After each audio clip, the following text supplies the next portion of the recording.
In this tutorial, I'm going to show you how to add sticky notes here in Canva. Now, there's two ways that you can actually do this. The first way is coming over to Elements and come into the search bar and typing in sticky notes. If we click on here, we do have a few options down here, but that's not what we want.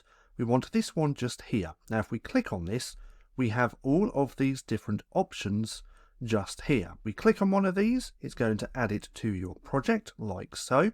You can even make these bigger, and you can add text and add your notes just here. You can still play around with the font size, the different types of fonts, and all of that usual stuff. Now down here it's also going to show the author of who created that sticky note. Now that's one way that you can add sticky notes. Another way is by using a keyboard shortcut, and that's S. So if we just click S with nothing highlighted, then we're going to get our sticky note. And again, we can add our notes as well, and you can also enable quick flow.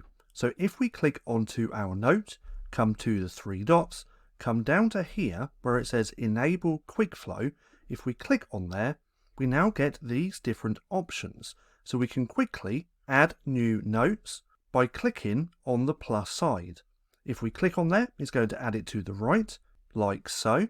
And if we click on here again, we can add it to the top, add it to the left, and add it to the bottom. Now, if you want to delete the author name just here, where it says Paddy, in your example, it will say your name or your account's name. We can again click on the three dots, come down to remove name just here, and then it's going to remove that. But that's how to add sticky notes here in Canva. Now for more bite-sized Canva tutorials, click right here and watch this playlist.